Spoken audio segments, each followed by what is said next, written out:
میزان عمل میں آپ کے اعمال وزنے ہوں گے۔ حضرات دینی مجلس کی بہت ہی فائدے ہیں۔ ہو سکتا ہے کہ ہماری کوئی سی ادنا سی نیکی اللہ کو پسند آ جائے، کسی کو کوئی پتہ نہیں۔ اللہ تعالیٰ کی بارگاہ میں دعا گو ہوں کہ اللہ تبارک و تعالیٰ ہم سبھی لوگوں کے ہر کلمات کو قبول فرمائے اور ہم سب کے صغائر کبائر گناہوں کو معاف فرمائے۔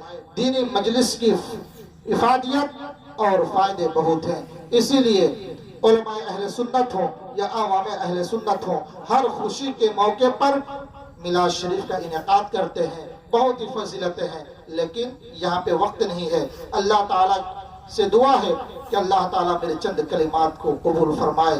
وآخر دعوانا ان الحمدللہ رب العالمین۔ السلام علیکم۔